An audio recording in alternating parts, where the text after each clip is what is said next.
نحمده ونصلي على رسوله الكريم أما بعد فأعوذ بالله من الشيطان الرجيم بسم الله الرحمن الرحيم رب اشرح لي صدري ويسر لي أمري واحلل عقدة من لساني يفقهوا قولي رب زدني علما اللهم فقهنا في الدين ربي يسر ولا تعسر آمين یا رب العالمین۔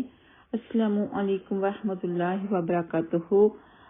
آج کا سبق ہے سورۃ البقرہ پارہ نمبر 1 آیت نمبر 114 اور 115۔ سب سے پہلے تفسیر کریں گے پھر لفظی ترجمہ انشاءاللہ تعالی۔ وَمَنْ أَظْلَمُ مِمَّنْ مَنَعَ مَسَاجِدَ اللَّهِ أَنْ يُذْكَرَ فِيهَا اسْمُهُ فَسَعَى فِي خَرَابِهَا أولئك ما كان لهم أن يدخلوها إلا خائفين لهم في الدنيا خزي ولهم في الآخرة عذاب عظيم ولله المشرق والمغرب فأينما تولوا فثم وجه الله إن الله واسع عليم۔ آیت نمبر 114 میں مشرکین کی بات ہو رہی ہے کہ اس سے بڑا کون ظالم ہو سکتا ہے جس نے اس بات سے روکا کہ لوگ مساجد میں جائیں اور وہاں اللہ سبحانہ و تعالیٰ کا شکر کریں۔ تو کیونکہ انہوں نے صحابہ کرام رضی اللہ تعالیٰ عنہم اور نبی پاک صلی اللہ علیہ وسلم کو مسجد حرام میں نماز پڑھنے سے روک دیا تھا۔ صحیح بخاری کی حدیث مبارکہ ہے کہ اللہ کے نبی حضرت محمد مصطفیٰ صلی اللہ علیہ وسلم مسجد حرام میں نماز پڑھ رہے تھے۔ ابو جہل اور اس کے ساتھی بھی وہاں بیٹھے ہوئے تھے۔ کسی نے کہا کون ہے جو اونٹ کی اوجری بنو فلان کے یہاں سے لا کر جب کہ نبی پاک صلی اللہ علیہ وسلم سجدہ کریں تو نعوذ باللہ ان کی پیٹھ پر رکھ دیں۔ ان کا بدبخت ترین شخص اٹھا اور اوجری لے آیا۔ پھر وہ انتظار کرتا رہا یہاں تک کہ رسول اللہ صلی اللہ علیہ وسلم نے سجدہ کیا تو اس نے اس اوجری کو نبی پاک صلی اللہ علیہ وسلم کی پیٹھ پر دونوں شانوں کے درمیان رکھ دیا۔ میں دیکھ رہا تھا لیکن میں انہیں روک نہیں سکتا تھا، کاش مجھ میں روکنے کی سخت ہوتی۔ وہ ایک دوسرے پر ہنسی کی وجہ سے جھکے جا رہے تھے۔ رسول اللہ صلی اللہ علیہ وسلم سجدہ ہی میں رہے اور سر نہ اٹھایا۔ اتنے میں سیدنا فاطمہ رضی اللہ تعالیٰ عنہا آئیں اور انہوں نے وہ اوجری اٹھا دی تو پھر رسول اللہ صلی اللہ علیہ وسلم اپنا سر مبارک اٹھا سکے۔ تو مسجد حرام مشرکوں کے قبضہ میں تھی۔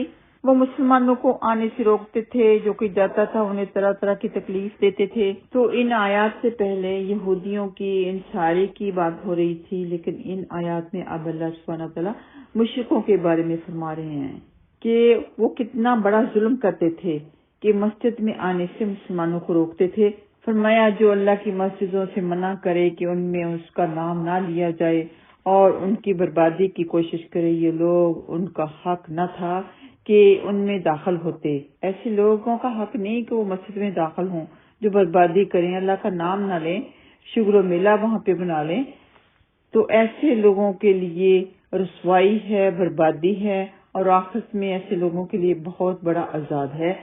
سیدنا عبداللہ بن عباس رضی اللہ تعالیٰ عنہما بیان کرتے ہیں کہ ایک دن ابو جہل آیا، اس نے کہا اگر میں نے محمد صلی اللہ علیہ وسلم کو کعبہ کے پاس نماز پڑھتے ہوئے دیکھا تو اس کی گردن کو روند ڈالوں گا، نعوذ باللہ۔ یہ بات نبی پاک صلی اللہ علیہ وسلم تک پہنچی تو آپ صلی اللہ علیہ وسلم نے فرمایا اگر اس نے ایسا کرنے کی کوشش کی تو فرشتے اس کو پکڑ لیں گے۔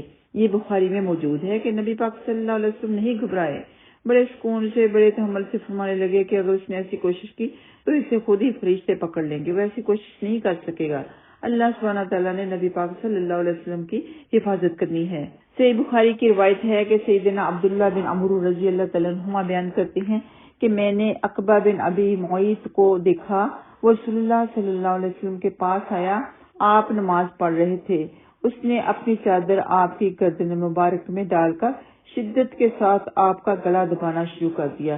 اتنے میں ابو بکر رضی اللہ تعالیٰ عنہ آئے، انہوں نے اسے ہٹایا اور یہ آیت تلاوت فرمائی اتقتلون رجلا ان یقول ربی اللہ وقد جاءکم بالبینات من ربکم ترجمہ ہے، کیا تم ایک آدمی کو اس لیے قتل کرتے ہو کہ وہ کہتا ہے میرا رب اللہ ہے، حالانکہ یقیناً وہ تمہارے پاس تمہارے رب کی طرف سے واضح دلیلیں لے کر آیا ہے۔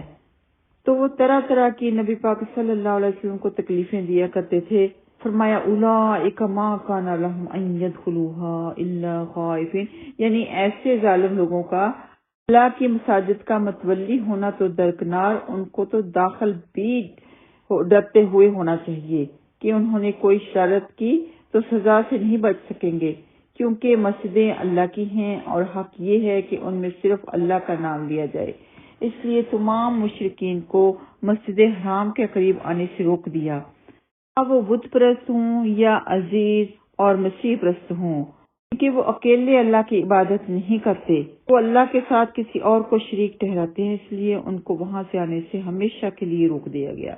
سیدنا ابو ہریرہ رضی اللہ تعالیٰ عنہ بیان کرتے ہیں کہ مینا کے مقام پر حج کے موقع پر قربانی کے دن ابو بکر رضی اللہ تعالیٰ عنہ نے اعلان کرنے والوں کے ساتھ مجھے بھی دیکھا۔ ہم اعلان کرتے تھے کہ ہرگز اس سال کے بعد کوئی مشرک حج نہ کرے اور نہ کوئی عریاں ہو، یعنی کہ نہ کوئی برہنہ ہو، کہ کوئی برہنہ ہو کر بیت اللہ کا طواف نہ کرے۔ یہ بخاری میں موجود ہے۔ ان کے اوپر سخت قسم کی رکاوٹیں لگا دی گئیں کیونکہ وہ فتنہ پھیلاتے تھے۔ پرستی کو وہاں سے ہمیشہ کے لیے ختم کر دیا گیا۔ سیدنا عائشہ رضی اللہ تعالیٰ عنہ سے روایت ہے کہ رسول اللہ صلی اللہ علیہ وسلم نے فرمایا جزیرۃ العرب میں 2 دن نہ رہنے دیے جائیں۔ یہ مسند احمد میں موجود ہے۔ اور سیدنا ابو ہریرہ رضی اللہ تعالیٰ عنہ بیان کرتے ہیں کہ رسول اللہ صلی اللہ علیہ وسلم نے یہودیوں کو مخاطب کر کے فرمایا میں ارادہ رکھتا ہوں کہ تمہیں سرے زمین عرب سے جلا وطن کر دوں۔ یہ بخاری میں موجود ہے۔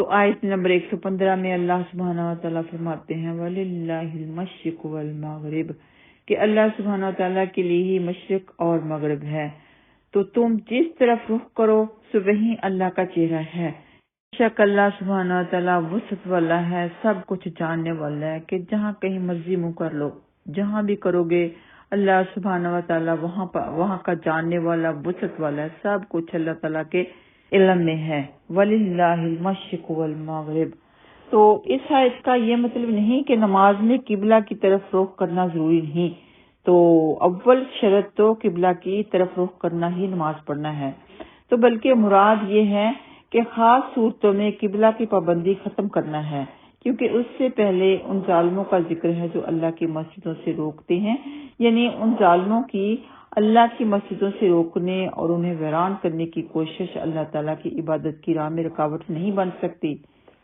مشرق اور مغرب کا مالک تو اللہ تعالیٰ ہی ہے، سو انسان کو قبلہ کی طرف رخ کرنے میں اگر کوئی دشواری ہو، دشمن کا خوف ہو یا قبلہ معلوم نہ ہو سکے تو جس طرف منہ کر کے نماز پڑھ لے درست ہے۔ اور نبی پاک صلی اللہ علیہ وسلم تو اپنی سواری کے اوپر بھی نفل نماز پڑھ لیا کرتے تھے۔ فرمایا فَأَيْنَمَا تُوَلُّوا فَثَمَّ وَجْهُ اللَّهِ، پس تم جس طرف رخ کرو سو وہیں اللہ کا چہرہ ہے۔ سیدنا عبداللہ بن عمر رضی اللہ تعالیٰ عنہ بیان کرتے ہیں کہ رسول اللہ صلی اللہ علیہ وسلم مکہ سے مدینہ جا رہے تھے، دوران سفر میں آپ اپنی سواری پر جدھر بھی اس کا رخ ہوتا نماز پڑھ لیا کرتے تھے۔ ابن عمر رضی اللہ تعالیٰ عنہ فرماتے ہیں اسی سلسلہ میں یہ آیت نازل ہوئی فَأَيْنَمَا تُوَلُّوا فَثَمَّ وَجْهُ اللَّهِ، تم جدھر بھی منہ کرو گے ادھر اللہ کا منہ ہے۔ یہ مسلم میں موجود ہے۔ تو آپ لوگ یاد رکھیں کہ جب بھی یہ آیت پڑھیں آپ کے ذہن میں یہ حدیث ضرور آنی چاہیے کہ کب اس کا نزول ہوا، پتہ لگ جائے شان نزول تو بہت مزہ آتا ہے پڑھنے میں۔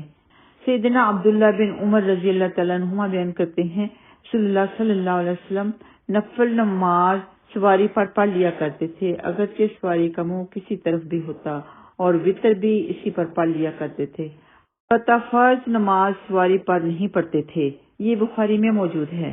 سیدنا جابر رضی اللہ تعالیٰ عنہ بیان کرتے ہیں کہ بے شک رسول اللہ صلی اللہ علیہ وسلم اپنی سواری پر مشرق غیر قبلہ کی طرف منہ کر کے نماز پڑھ لیا کرتے تھے، پھر جب آپ فرض نماز پڑھنے کا ارادہ کرتے تو سواری سے اتر جاتے اور قبلہ کی طرف منہ کرتے۔